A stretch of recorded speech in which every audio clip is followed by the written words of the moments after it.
So begin by finding a seated position that's comfortable. And comfort really means comfort. It may mean cross-legged, it may mean one or two legs extended. Whatever position you've chosen, acknowledge the position of the spine. So there's a sense of comfort and stability and alignment. An aligned spine enables us to move energy and to move breath, to move air much more easily in and out of our body.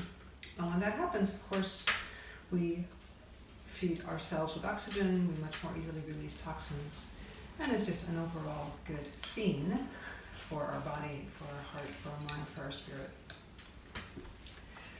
So if your eyes are not closed, maybe consider closing them, or perhaps looking at a point that is not visually distracting, so one spot.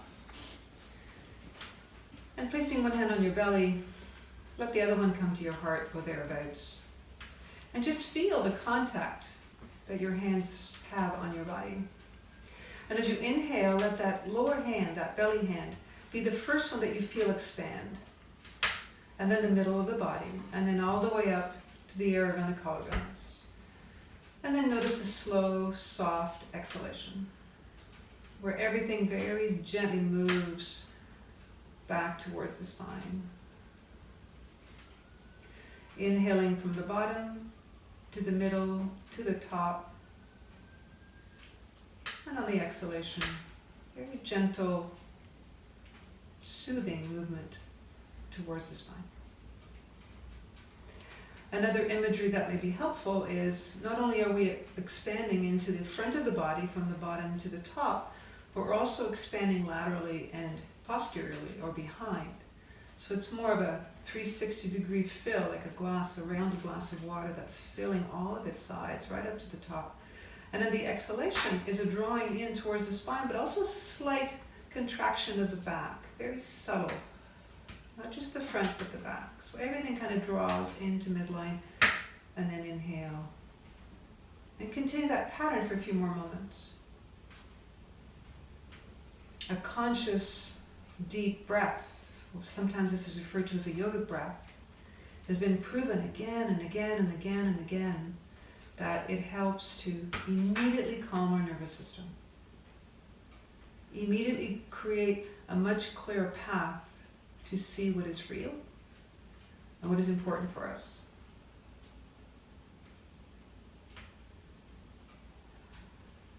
The yogic breath draws us from the distraction of thought, ideas, and the outside world into the internal light of knowledge, of wisdom, of knowing what is true, of knowing what is real, and acting from that place rather than from the place of illusion.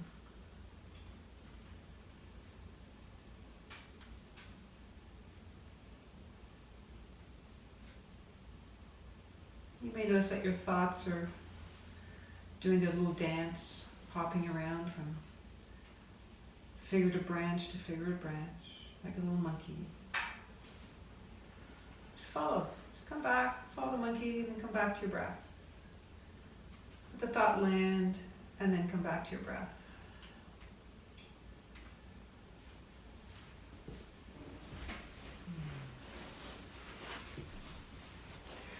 Maybe recruiting your sense of sound, or your sense, not sound, your sense of hearing, your ability to hear. And see if you can let your exhalation be just a little louder than the inhalation. So they both have sound, but the exhalation is just a little louder. What that does is it helps us to slightly constrict the back of the throat and release the air a little more consciously. And in doing so, there's a possibility of not only lengthening the breath, but perhaps accessing a little more release in our carbon dioxide and all the things that we don't need. And by slowing down that exhalation and letting it go as deeply and as empty as you can, we're in a sense creating a slightly negative pressure so that when we inhale, it's a much more robust and full breath. A little more air, a little more oxygen gets in there.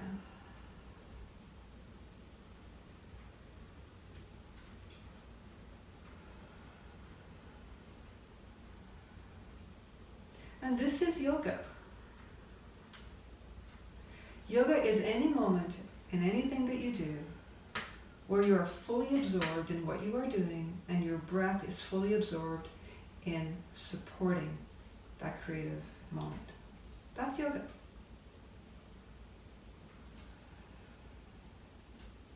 So if you do nothing else for the next 75 minutes or so that this time together happens to be, if you just do nothing but sit here and breathe, you have done a complete yoga class. You've had a complete yoga experience.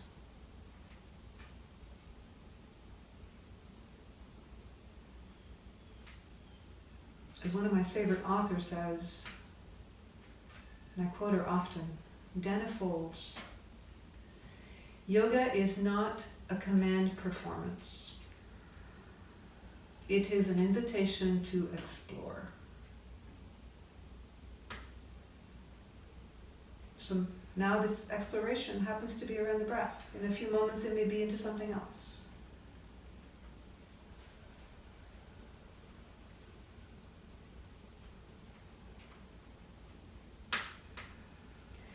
And from this place of relative stillness, let an intention start to percolate, start to rise to the surface of your awareness. What is your intention for this morning's practice? Or this evening's practice, depending on you're ultimately going to watch this. Or this afternoon. What is your intention?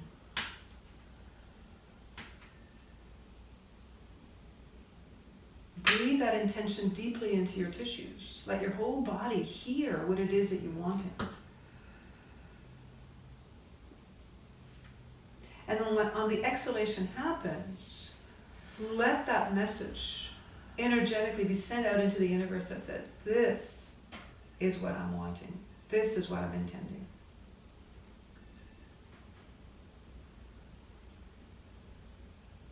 Intention is like our assistants. Our little, maybe angels, maybe props, whatever terminology you want to use, but the intention is really what enables us to manifest what we want. Sometimes folks think of intention as a prayer. Whatever term you want to use. What is your prayer for this practice?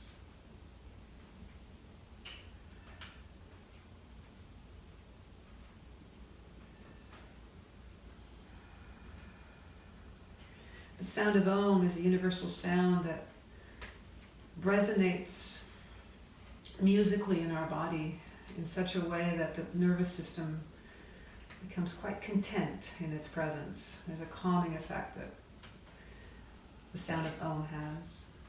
So you may choose not to chant it at all and just listen, or you may choose to do it as well. So we're going to do it 3 times as an entry into our practice today. Breathing in.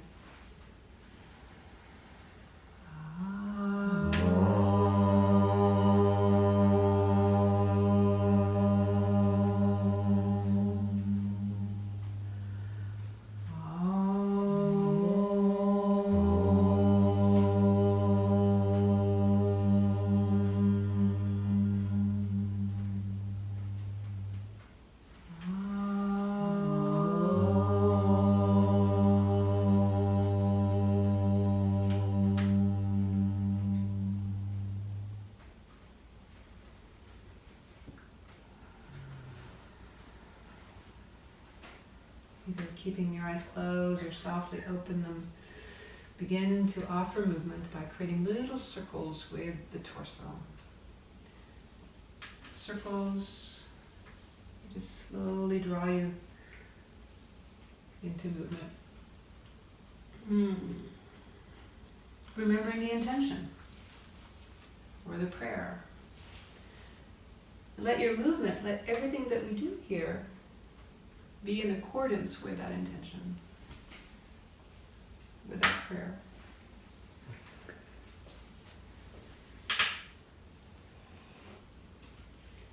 Feeling the head become a little heavier as it falls to one side and then forward. And a little bit of effort that it takes to bring it up to the other side, and then straight across. So Rather than dropping it back, it's just going from side to side as well as forward. Maybe reverse directions.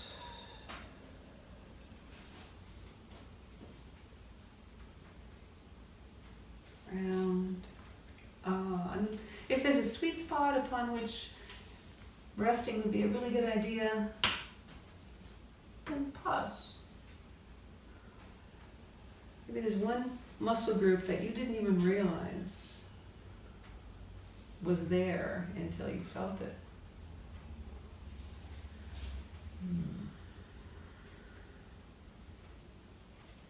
Yeah. And then start to free up your right arm. As you free it up, do so by bringing it in front of the body and then just very gently pendulum or swing it back and forth. So it's a slow motion movement though. Sometimes the word swing implies something with a little more energy to it. This is very, very subtle. Just going back and forth. The head is lowered. It lifts up a little bit with the arm and then comes back down. And if there's an urge to continue that a little higher into a circle, great. And if there isn't, just keep that gentle pendulum-like movement. And of course, you're not committed to the circle. If you realize that the circle is not a good idea for your shoulder, then come back to the pendulum. Yeah. Sweep the arm. And let your body decide when the other arm wants some attention. And does it go right into the circle, or does it stay with the pendulum?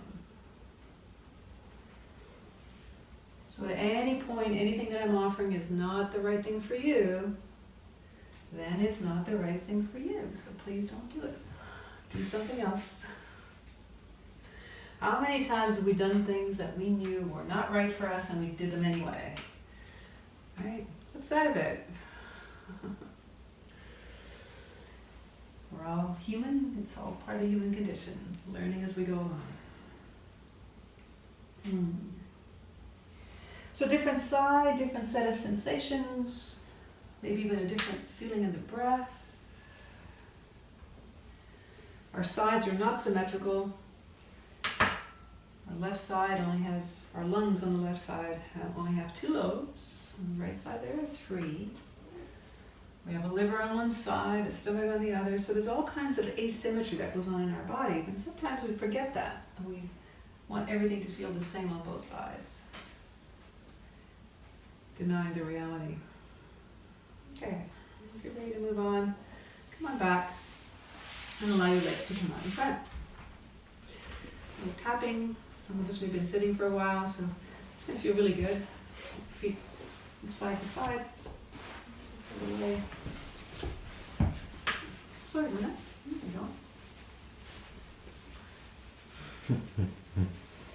Yeah. Alright. And then bring your feet roughly to mat width apart. So I'm just going to turn sideways so it's easier for us to see. Resting back on the hands or on the elbows. For some of us that might feel better. And begin to just let your knees fall from side to side. So inhale up. Exhale over. Sorry, Luna, you don't have to move.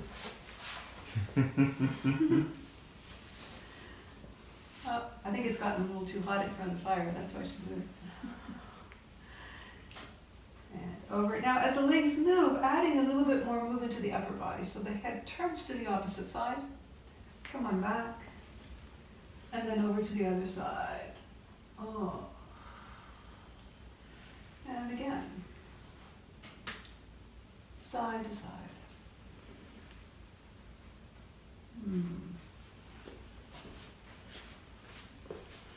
Stay with that.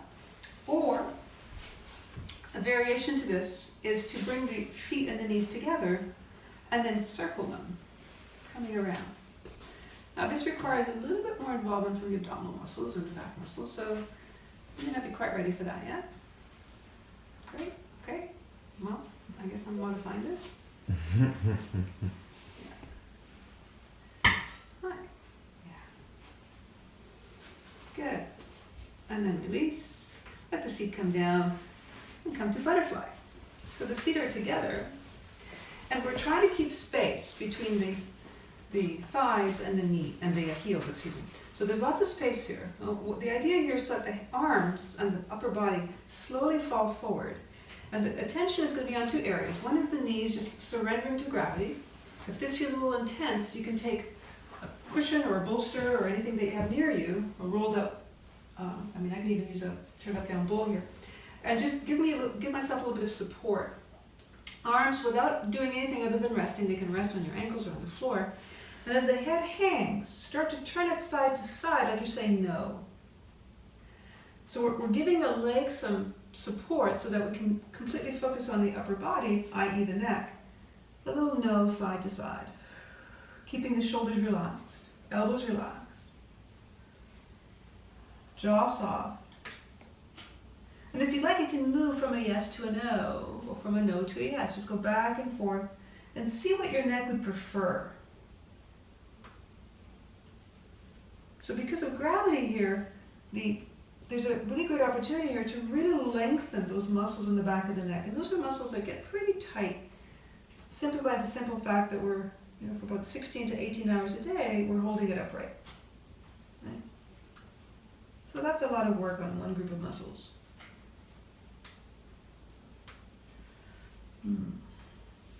Slowly come back up. And you can stay in this butterfly position or return to anything else that feels good. As your left hand, so we're going to continue to explore the neck a little bit longer, the left hand comes up, reaches for the outside of the head, so the right side of your head. And the other arm can stay by the side or come behind, whatever you wish. If you're bringing it behind, it's a little deeper stretch. On the exhalation, gently, very gently, encourage the head to fall to the left. And now that's going to activate this whole right side. So just notice how far and how deep. Breathe in and breathe out. Now, as I said, the arm could be behind or just by your side to give you a little bit of support. So it's more the weight of the hand rather than an actual pulling. It's not a pulling, it's just a gentle rest so that gravity can be a little more effective here in stretching the right side of your neck. To release, rather than come back up, roll forward, let the hand drop, and then roll back to the other side with the other hand now coming, resting on the right side, excuse me, on the left side of your head with your right hand. And the left hand either stays or comes behind. Feel the weight of your hand assisting the head in this movement. Relax the jaw, maybe even close your eyes, and there's a number of muscles and muscle fibers that run along this side. Can you see? Can you see? That's a figurative word. Can you feel some of those muscle groups? Maybe by dropping the chin forward like a half a degree and then bringing it back slightly. There's all kinds of unique sensations that may come up. Relax the jaw. Jaw soft, jaw soft. Beautiful. And then let your head slowly roll forward. Shoulders up. And maybe you have a brand new neck now. Okay. Let's come around onto our back.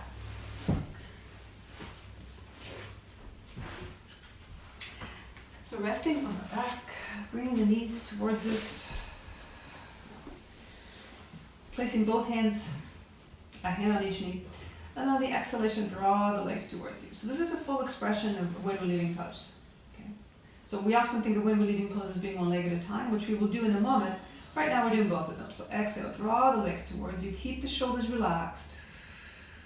And feel, as the legs come towards you, the chin moving a little closer to your chest. So inhale, lots of space at the front of the body, including the throat. On the exhalation, draw the thighs in and tuck your chin in. Inhale, ease the legs away with the help of the hands. Exhale, thighs towards you, chin in. Feel the stretch in the back of the neck. And again, space in the front of the body, space in the back of the body. And now, keep holding onto your right knee, let your left arm relax. And guide the left leg out away from the body. So, I'm offering a fairly active stretch here in that I'm keeping my left leg straight. If you prefer to bend it, that's fine. If you're keeping this left leg straight, think of the stretch from the crown to the left heel. That's one element of what's happening in the body, or one aspect. The other aspect is what's happening on the right side. So with the right hand, breathe out, draw the right thigh towards you, but keep this left side active. Inhale, ease the leg away, and relax the stretch on the left side as well. And then exhale, press into your left heel and guide the thigh towards you using just the hand and the forearm as opposed to the shoulder. Inhale, ease it away, relax on that left side. Exhale. And as I mentioned, if you prefer to do this with the left leg bent, just let it stay passive and explore the movement on the right side. Do that a few more times. You may find that as you draw the leg towards you and press into the left heel, that the chin also comes in slightly. And as you fill the body and the leg moves away, slight lift in the chin.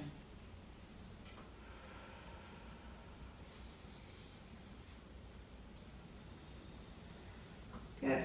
And then start to move that right knee a little more towards the right shoulder. So it's coming not in a linear fashion, but more towards the right. Again, with the left leg bent or straight. Breathe in, bring the right leg back to where it was, and then exhale, draw towards the right shoulder. And if you're choosing to keep that left knee bent, very slowly start to straighten it as we ease the sole of the right foot against the inner left thigh into tree pose. Lying down tree pose. Maybe put something underneath the right knee if you like. Pressing into the left heel, arms either by the sides or ease them back, fingers pointing away from the left heel. If the shoulders will permit it, you can even interlace the fingers and come into temple pose with your fingers. Let the shoulder blades stay down. The chin tucks slightly in. Left heel presses away. And notice the differences in the two hips. So the left side, your left hip, has got lots of space, lots of stretch along that whole lateral side.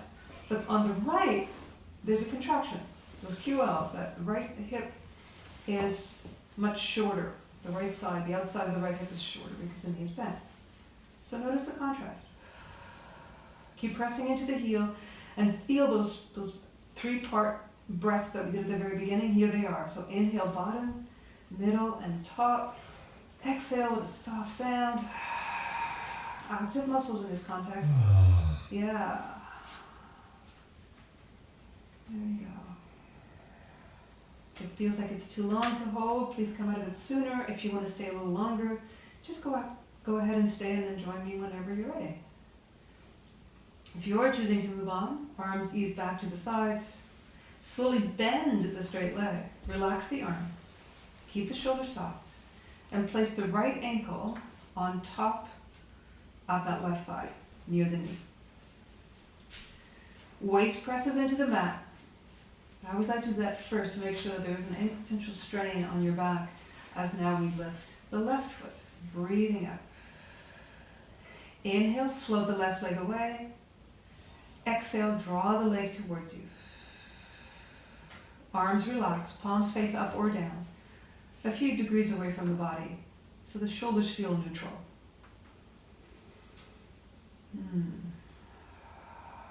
Nice and relaxed. And one of the things I like to do when I do this stretch, after 4 or 5 repetitions, is to explore the movement more from a circular pattern. So I let my left knee make a little circle. And as it does, my right hip responds accordingly. Inhale. Exhale. As the leg moves towards my body, I'm breathing out. As it moves off to the side and away, I breathe in. And that motion also creates a little bit of a gentle massage on your lower back, around the area of the sacrum. Yeah. And then when you're ready to release, very slowly uncross. And just do whatever feels good. Maybe arc the knees or stretch out. Take the next 3 or 4 breaths to complement what you just did.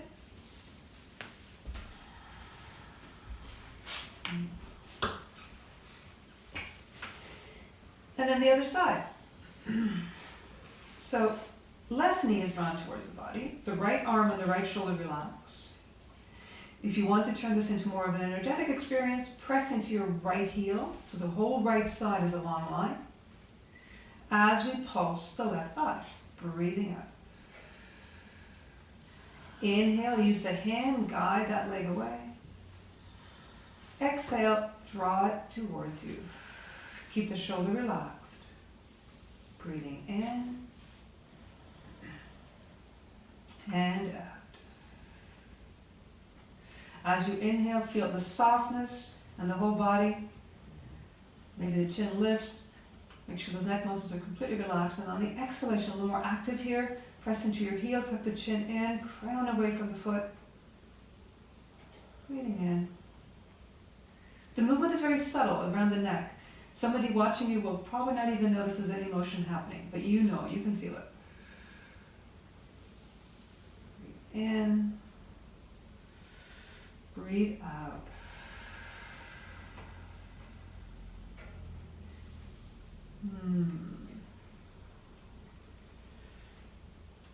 See if circling that left knee is something that speaks to you. So in other words, bring that left knee a little more to the outside. Draw it in on the exhalation, and then inhale, move it to the right and away. So there's a nice circular movement where the femur interfaces with the pelvis.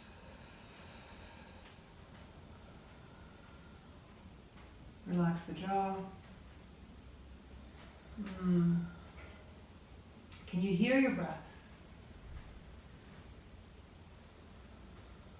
And gradually easing that knee a little more towards the left shoulder.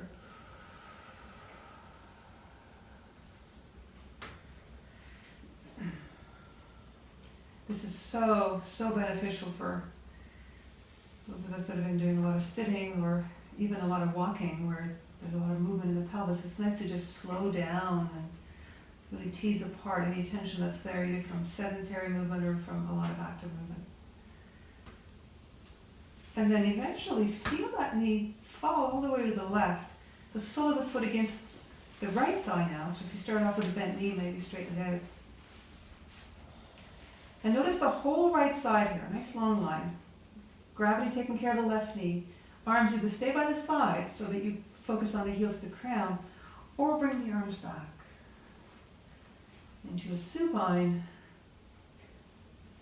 vrikshasana or tree pose. Shoulders down, shoulder blades down. Can you make those shoulder blades flat? And if they're not flat, open out your arms a little bit. And don't be surprised if the shoulders are not symmetrical. Sometimes one arm up feels good and the other one not so much. So that's fine. Making sure there's no unnecessary holding in the neck.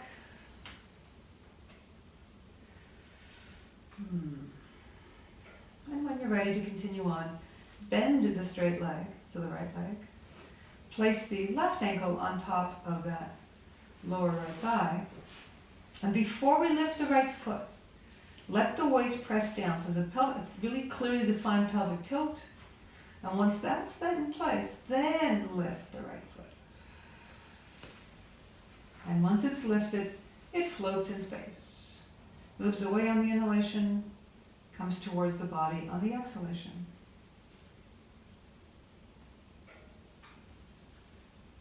Relax the muscles of the face. Be attentive to your breath.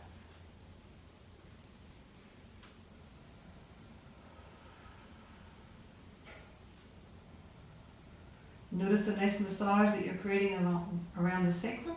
It's like you're checking out the perimeter of the sacrum, the outer rim, the outer edge. So giving the mind something to anchor itself to. If we don't consciously give the mind something to anchor to, it's going to find things to go off on all kinds of tangents. So, and sometimes those tangents are lovely, they're creative and all wonderful. And other times they're a little more challenging and send us off in places that we don't need, like places of fear or frustration or anger. Yeah. And then release, shake it out. Anything that feels good. Arc the knees. Hug the knees. What would feel good?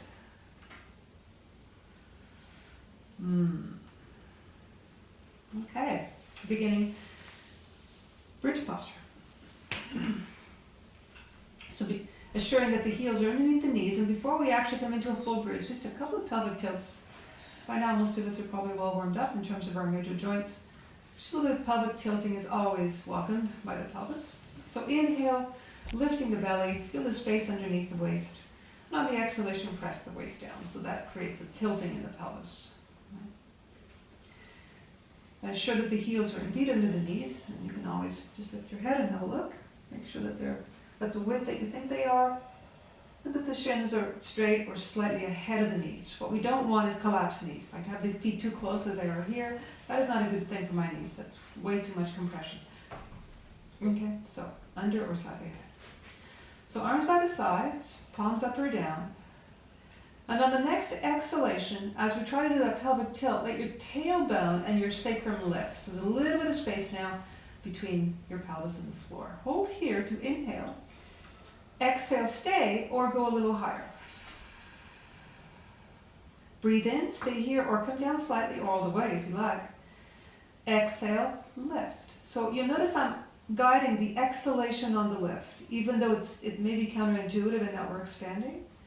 The reason I guide the exhalation on the lift is because that is the point at which we effort. It's on the lift. So inhale, nice and relaxed. Exhale, maybe a little more lift. So when we're exhaling into effort, we eliminate the possibility of injury or going too far. Relax the shoulder blades down. So now you have the feet and the shoulders who are actively working together to create your bridge.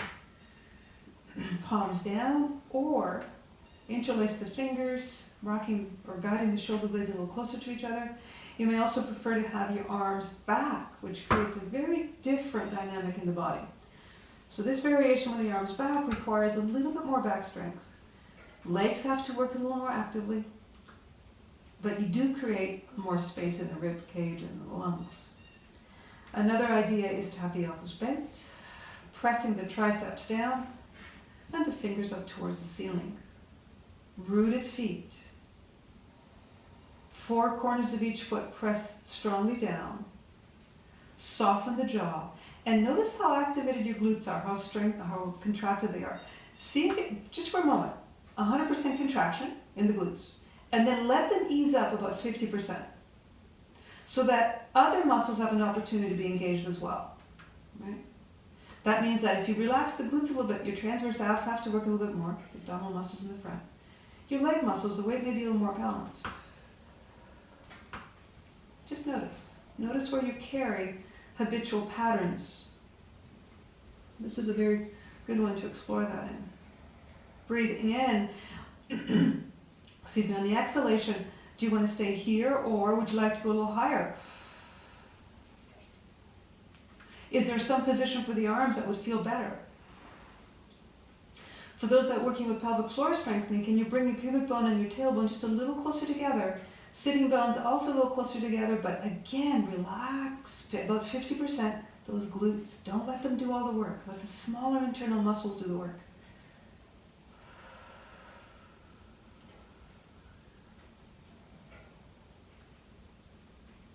And notice when there's that little message that says, I think it's time to ease down, leaving enough reserve to come out of the posture with enough care so that there isn't this sudden release because the muscles are so overworked. Leave enough reserve to come back down slowly. Once the hips arrive, what comes naturally next? Is it a pause? Is it a hugging of the knees? Is it a stretching out into a momentary relaxation posture? Is it a relieving pose? What comes next for the next 3 to 4 breaths? Maybe a happy baby. Giving the body agency to speak to you. Let it speak to you. And of course, listen to what it's saying.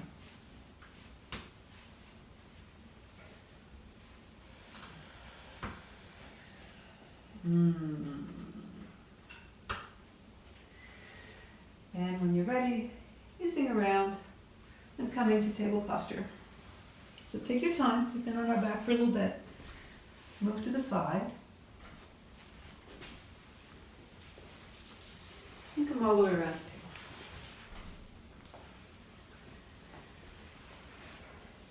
So as you come to table, notice the hand position. And one of the little prop I have here is for those folks who have wrist sensitivities. This can be really helpful. It's basically a little piece of dowling with two little blocks on it. And what it does, if I do from the front here, is it enables me to have my wrist straight, relatively straight, without putting any compression on it. Unlike a fist, which is very similar to that, but here there's a lot of weight on the knuckles in the hand. Here, that weight is transferred away from the knuckles in the hand and more into the whole palm. So that might be a tool that some of you may be interested in, and if you are, just contact me and I can tell you where to source one of these. They're made by a friend who happens to be in the class right now. So, anyway, so I personally don't need this. It doesn't, I mean, I can use it, but it's not something that my hands really need. But I just wanted to offer it as something that some of you may want to explore. So, palms, fists, elbows, or a prop. I know a couple of you already have those. Knees hip width apart.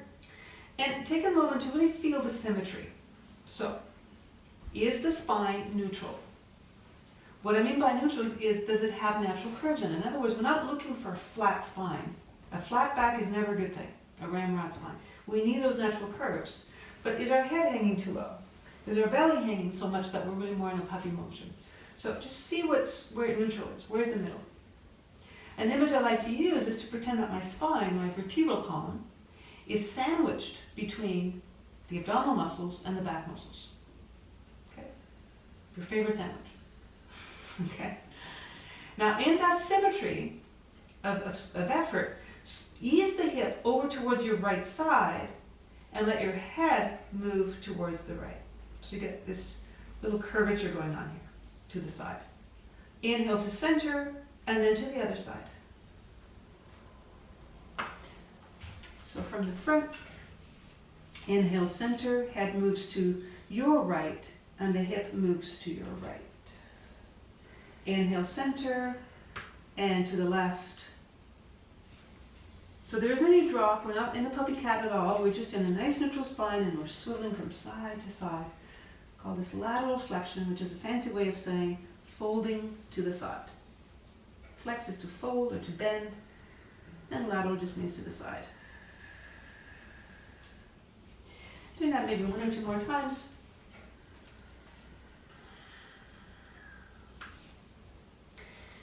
And then find your way back to neutral.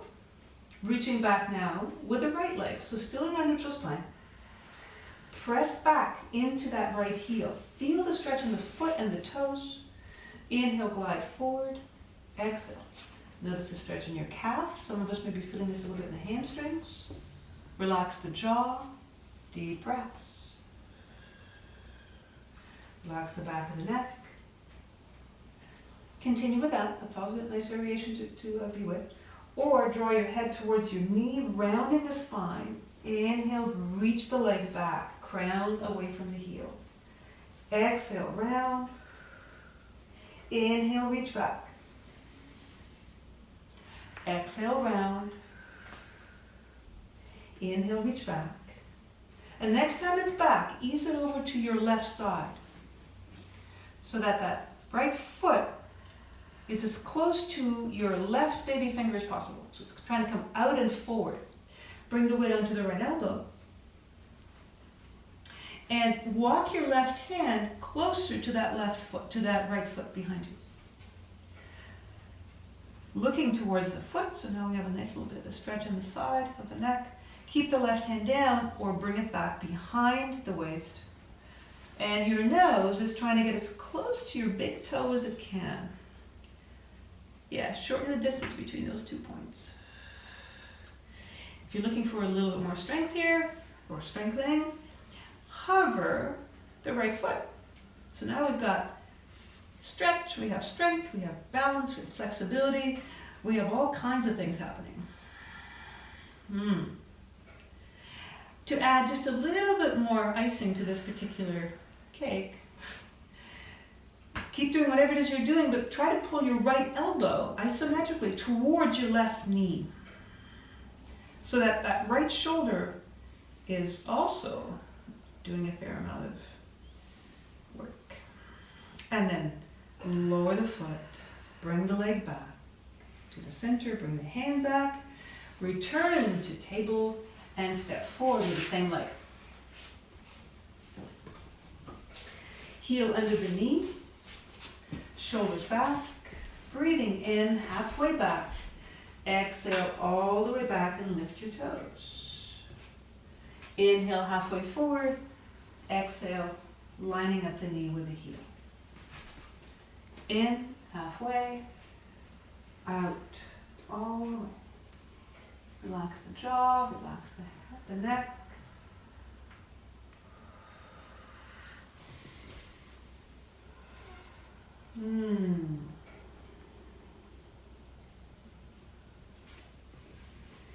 Deep breaths. Next time you're forward, remain here and either stay exactly where you are or bring your ribs a little more to the inside. Okay, so the right foot still forward. Or using your left hand as stability, let it come out roughly shoulder width apart. So your left hand off to the side. Okay. And then bring your other hand, your right hand, onto the right knee. Glide the left shoulder away from the ear so you get lots of space here. And as we press down into that right leg, it's going to be basically a little bit of support to let your left ribs come around as we look to the right. Left shoulder stays back, breathe in. Can you go a little further? Exhale. So pressing straight down, a little leverage here. If the leverage isn't that important to you and you want to go a little further with this, take that right hand up towards the ceiling and either keep it there or wrap it around the waist. See if that right hand can reach for your belly button. Left shoulder stays back.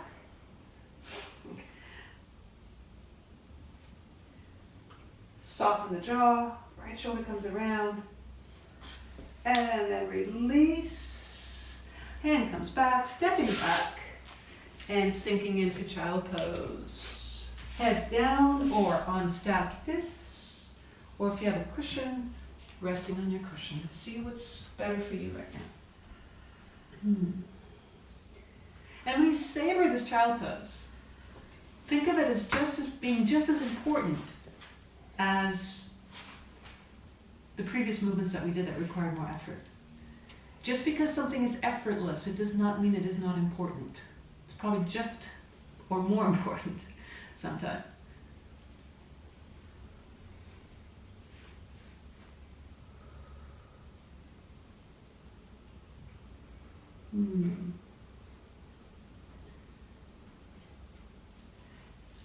And prepare for the other side.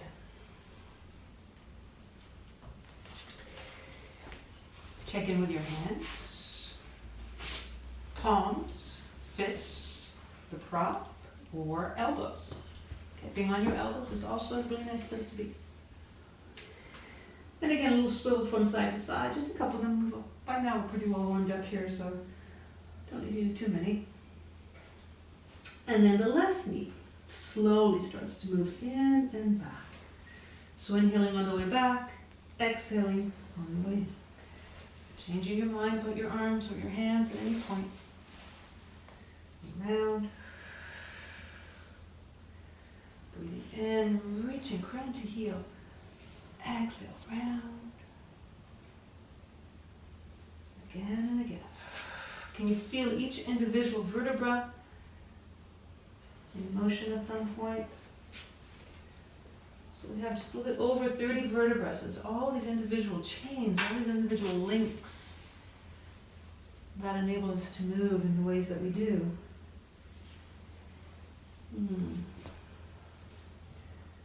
a movement such as this helps to make sure that those links remain as vital and healthy as possible.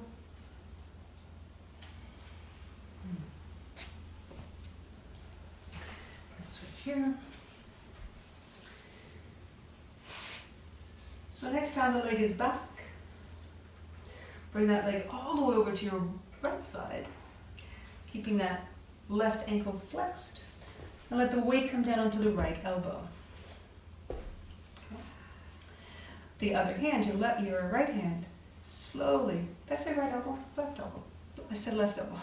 Left leg, left elbow. Okay. Right arm slowly moves towards that foot and maybe all the way around. The nose is trying to get as close to that left toe as possible. Either keep the arm up or behind you or return it back to the floor. And notice the spaciousness along the left rib cage. And another piece is to isometrically involve the left wrist, or the left elbow, drawing that left elbow towards the right knee.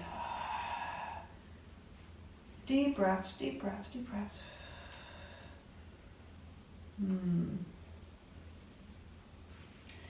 Active left arm, left shoulder. See if the right fingertips can get a little closer to your belly button. Is that something? How about if the leg were to hover off the floor? That changes perspective on things, doesn't it? Beautiful. Ease down, arm down, leg down. Let that leg step forward. So your left leg is now forward. Heel into the knee. Inhaling halfway back. Exhale all the way back. Breathing in halfway. Exhale. Yeah. Feel the weight of the head hanging. Shoulders relaxed. Deep breaths. And this may feel really, really good, in which case just keep savoring it a little longer. Otherwise, let yourself remain forward. Left leg is ahead. Right hand taking the weight on a fist or the fingertips or the palm, or if you have a prop, you can use your prop. So there's one possibility. The other possibility is to bring the left hand onto that left knee. It's really easy, at least for me anyway, to have this right shoulder come forward, so I'm always conscious of retracting it, bringing it back.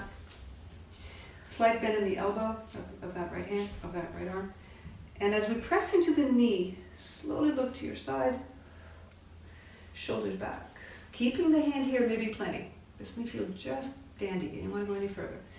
But if you want to add one more piece, bring the arm up or behind, similar to what we did when we were doing the other variation here. Shoulder back. Maybe even get a little glimpse of your toes back there. And just know that if you can't see your toes, doesn't mean they don't exist. Okay? How many things do we believe in that we cannot see? Right? But I hope you can see your toes later though. Alright. And then gradually easing back. We'll pause. And this time we're going to transition to standing angle. So from here, we're heading off on a tangent. Both hands come to the inside of that forward foot. Lift the hips and place your hands on the floor if you don't have any concerns about too much pressure to your head, blood pressure, high blood pressure, in which case come up a little higher. Okay, or any concern that has too much pressure to your eyes, your ears, or even your sinuses. Okay, so it may feel better to have your hands on your thighs with the knees slightly bent. But if that doesn't apply, let your body hang. Legs as wide as they wish to be. And from wherever you are, start to circle your tailbone. And as you circle your tailbone, feel one knee bend a little more than the other. Yeah. Good. One leg straightens, one knee bends more. So there's this kind of turning. Turning is in C-H-U-R-N-I-N-G. Get kind of the churning in your pelvis. A little movement. Yeah. And then ease the feet a little closer together, bending the knees. If your hands are on the floor, place them on your thighs. If your hands are on your thighs, just keep them there a little longer perhaps. Shoulders back.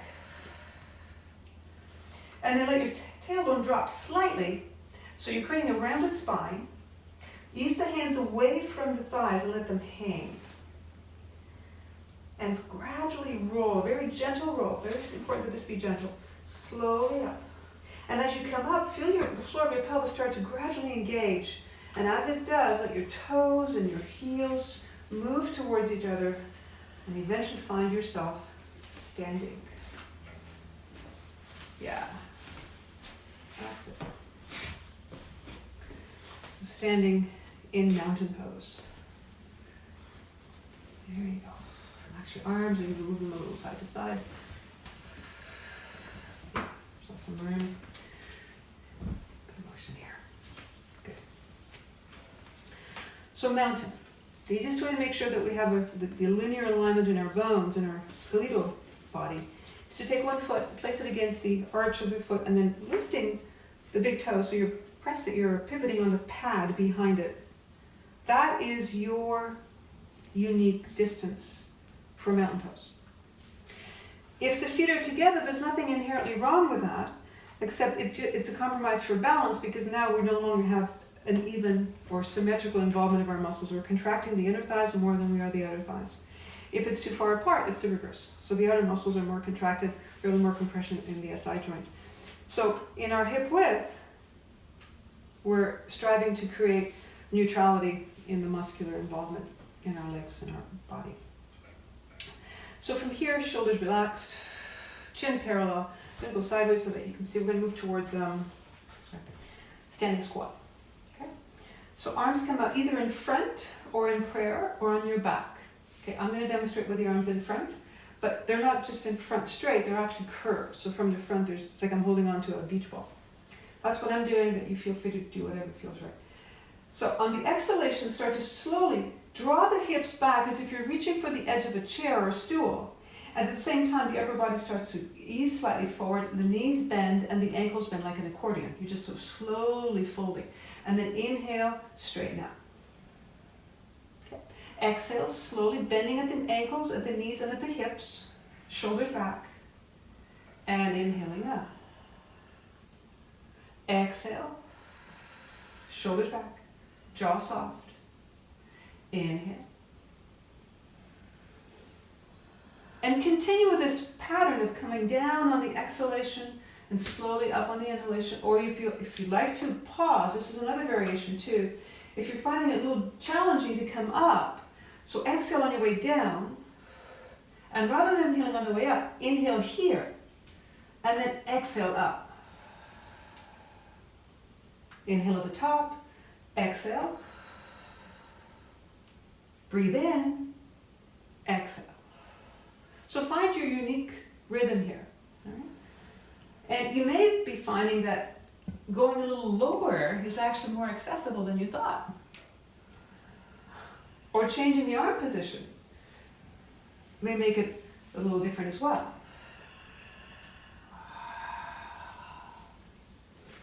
Yeah.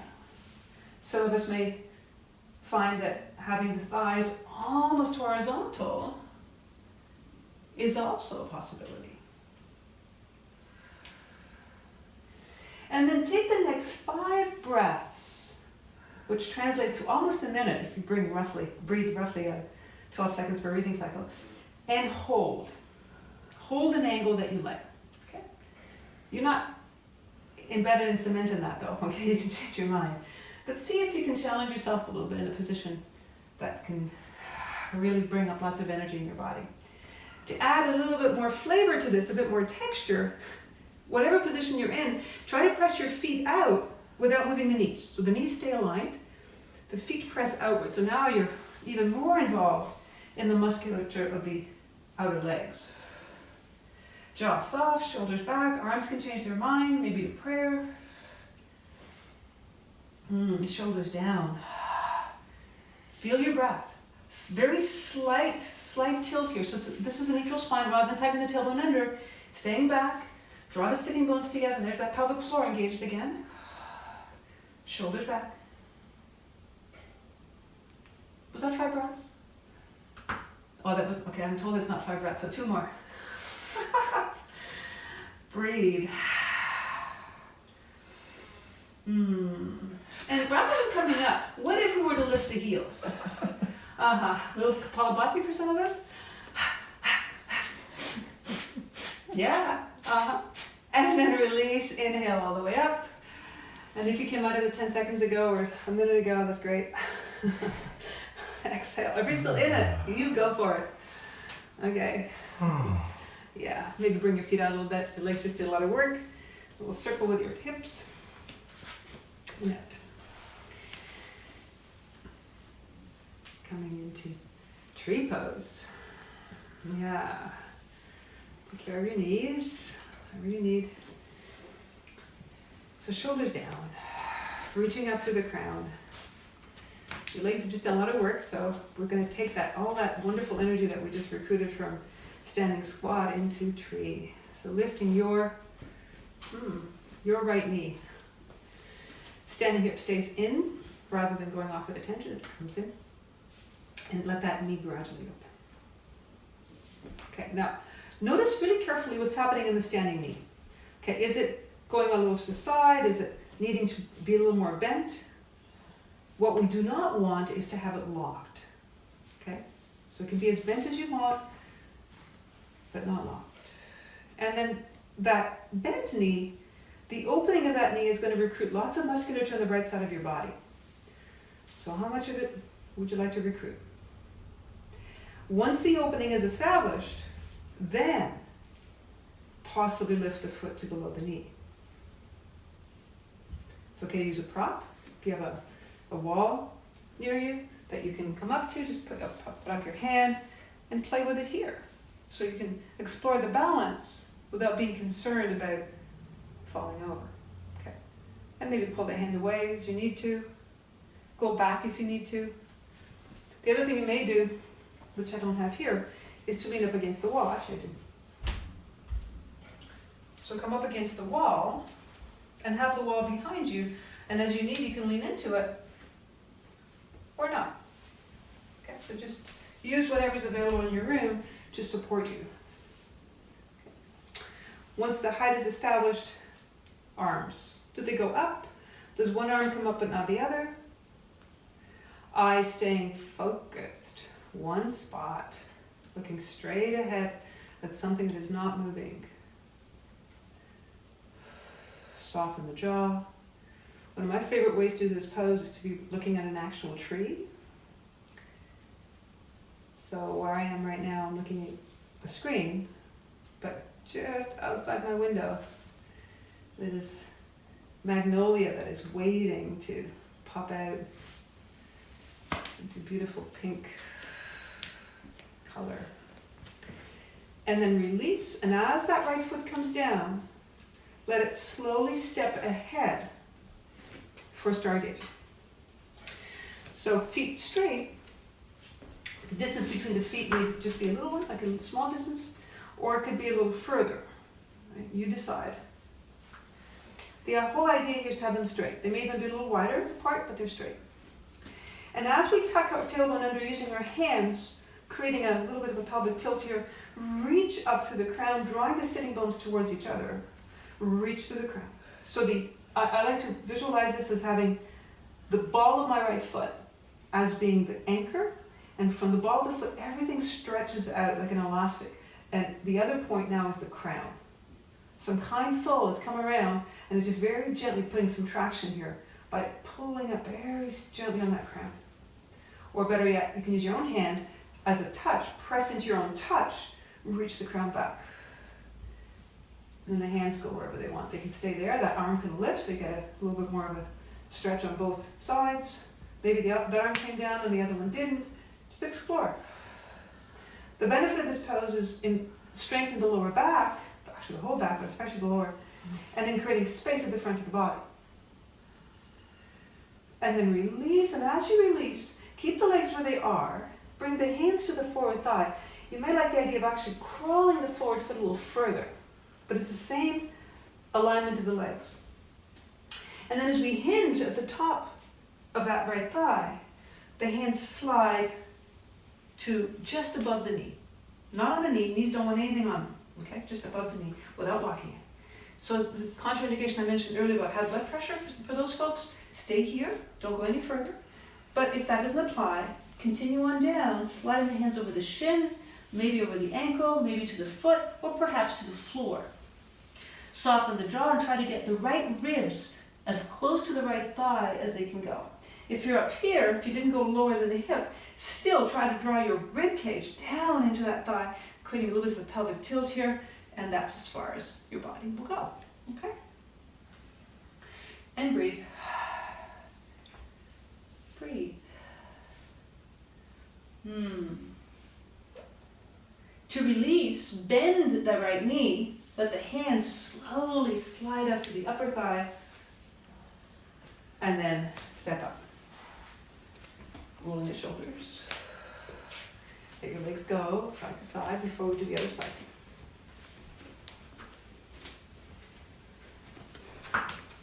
Okay. Round two. It's a tree. We have two sides, we get to do it twice. Yeah.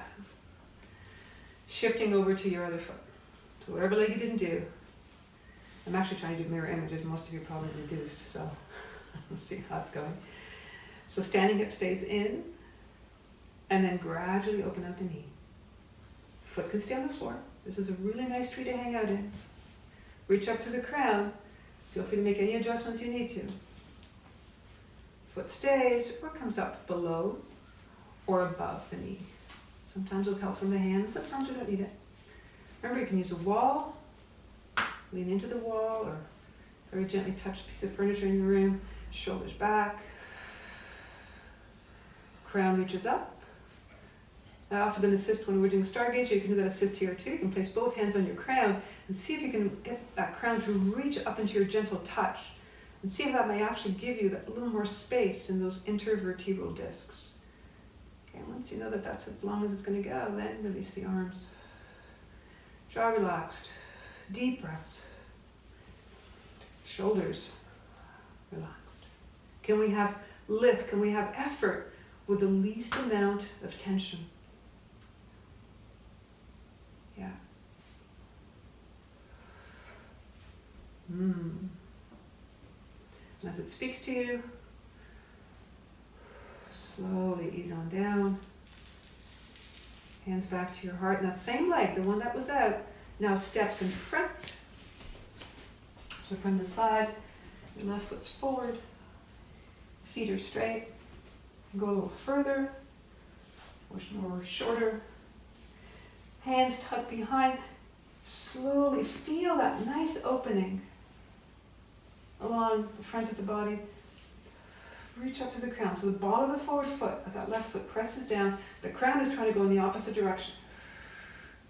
So you have a significant stretch here to that right hip flexor. Okay. That tailbone underneath, right hip flexor. Jaw soft. Arms wherever you like, either behind. For some of us, it may feel really nice to have the hands on the back the whole time, just to give us that extra bit of support. Feel the strength in your inner thighs, a slight engagement of the pelvic floor. Hands down or hands up. One hand up, the other hand down. Mixing and matching. And then to release. Feel your body slowly start to hinge forward. Adjust the distancing if you like. You can stay exactly where you are, or maybe add a little more length to your step here. And gradually the hands come down, sliding over that thigh.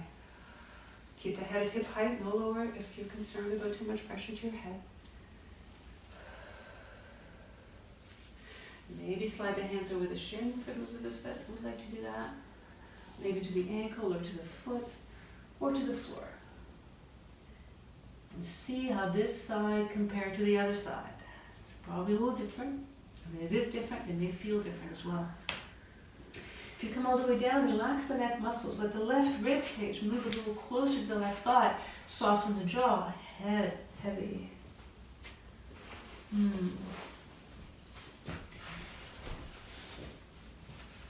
And for this, rather than coming up, we're going to make our way back to the floor. So bend that forward knee, that left knee, but walk your hands. So if you're high up, drop your hips, bring your hands forward, step back with the left foot, and we find ourselves in plank. Plank, guide the shoulders away from the ears, elbows unlocked. If this is a little intense, come onto your forearms, come onto your belly, do something completely different. Feel free to do something other than what I'm offering.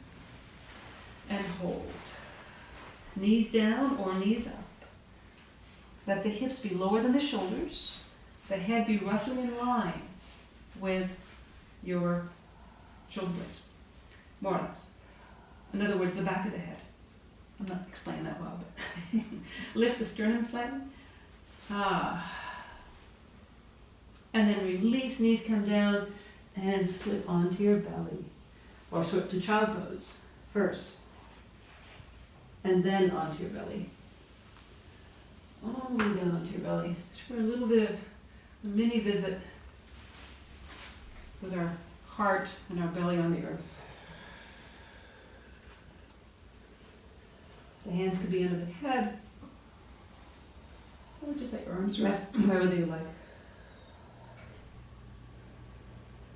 Bending the knees, arcing the feet.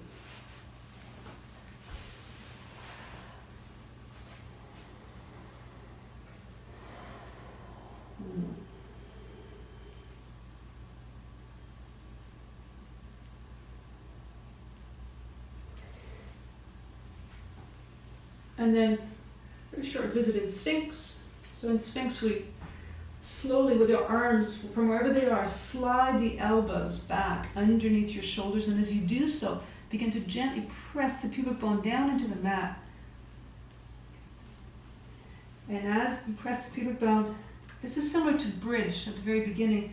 When I talked about engaging the glutes only about 50%, here it is, same thing. So press the pubic bone down slightly, engage your glutes just about half of their potential, and then lengthen out of the waist using the elbows, pulling those elbows towards the hips without actually moving them, and reach the crown away from the toes.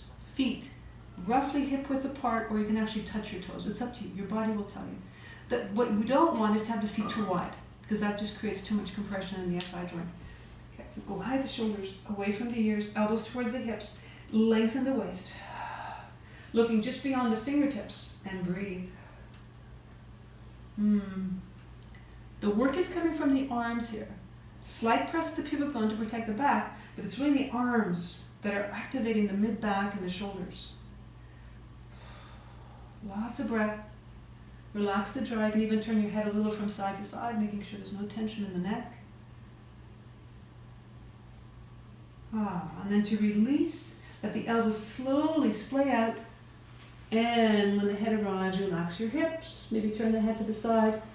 Bend the knees. And swish your feet from side to side.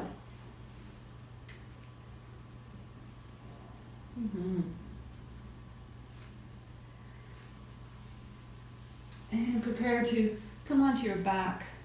Slowly roll onto one side. If you want to move to child first, that's fine. Otherwise, make your way onto your back. And immediately hug the knees as a nice complement to our Sphinx. Notice how you feel now compared to when you were on your back a little earlier.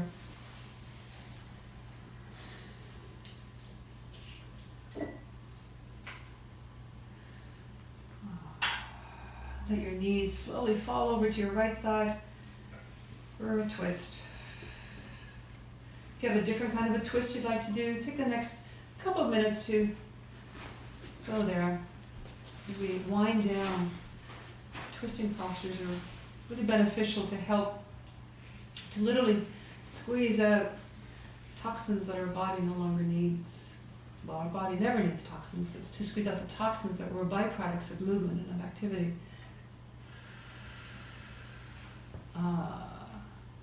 Maybe the head rolls to the opposite side of the knees. Yeah.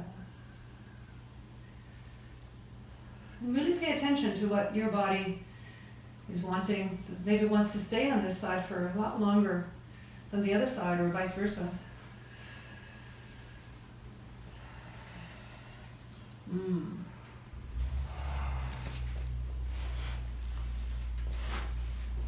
Be in your body. Be with your intention.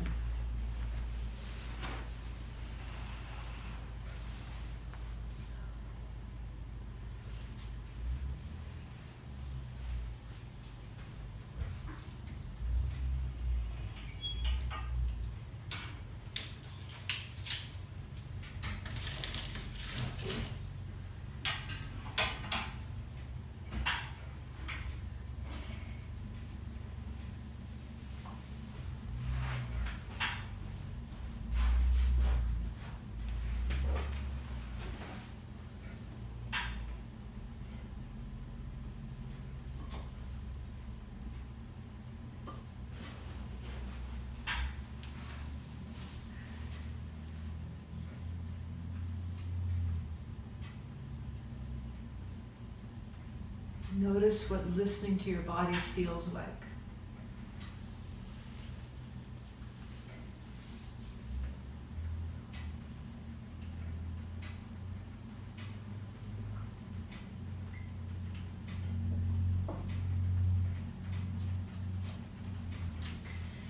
As you slowly consider relaxation posture,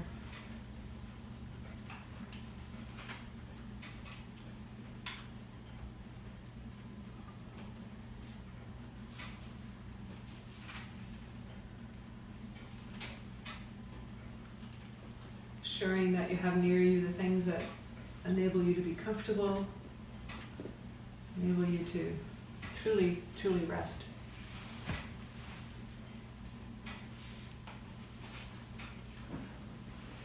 I was referring to Dana Falls earlier as one of my favorite poets, where she said that yoga is not about the pose, it's an invitation to explore. As we come into our relaxation, let this short poem wash over you, however it might.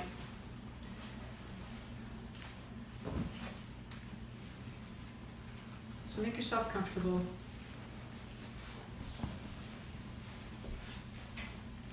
Be sure that you'll be warm.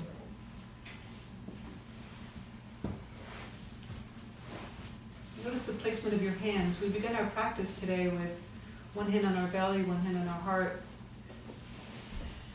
Is that a position that serves you now? The palms turned up or down by your sides. What do your hands want?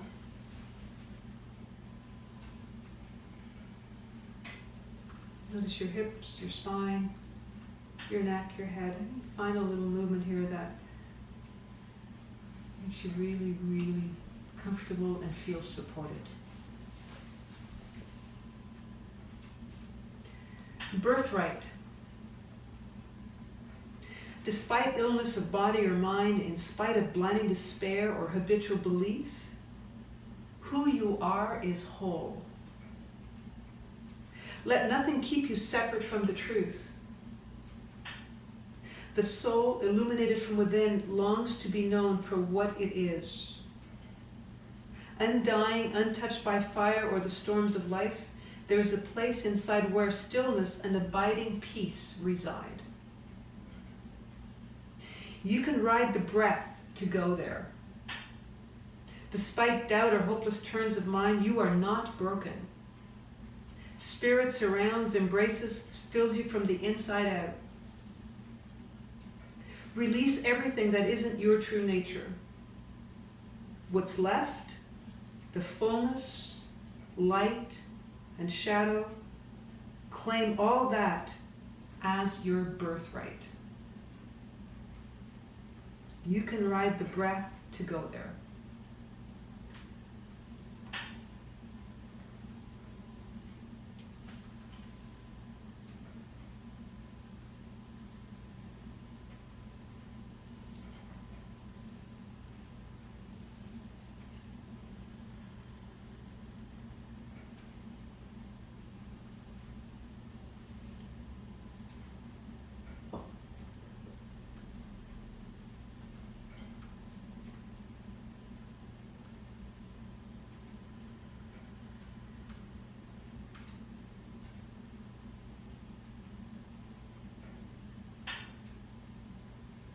Keep on riding the breath.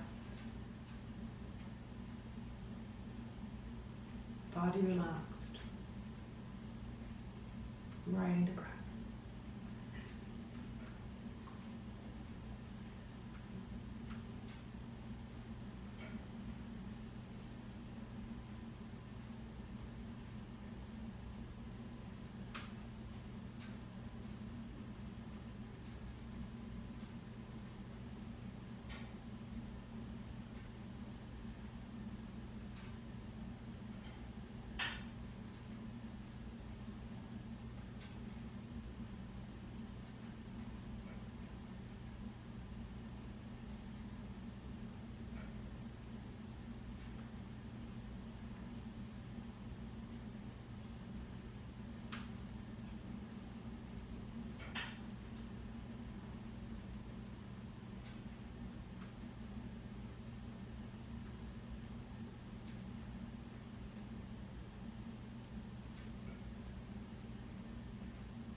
Keep on riding the breath.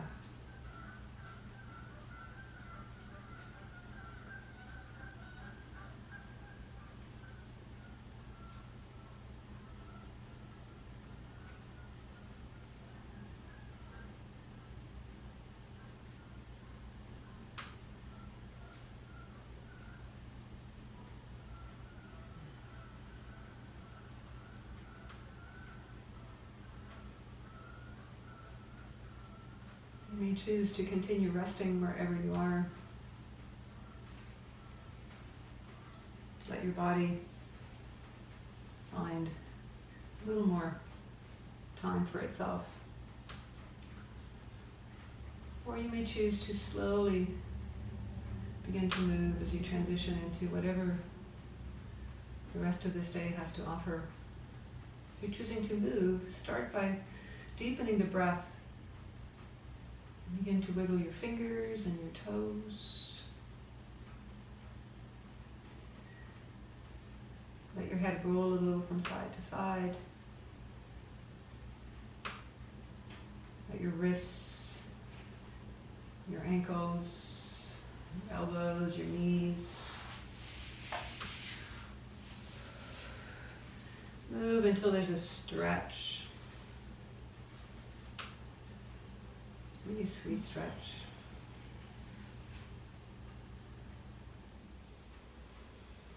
You even have a sound in your stretch.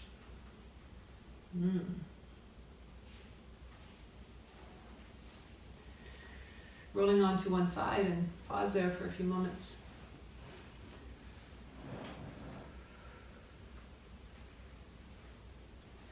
And reflecting while you're on your side.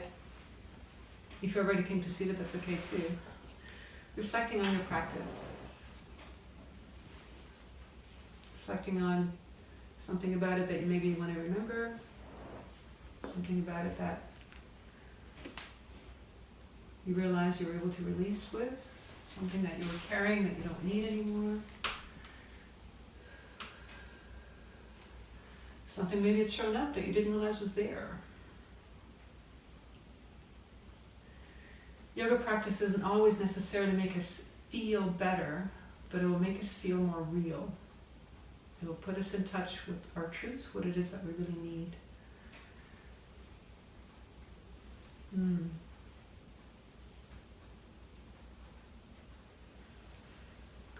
So energetically closing our circle, allow your arms to slowly reach up, breathing in. Sound of Om to our hearts.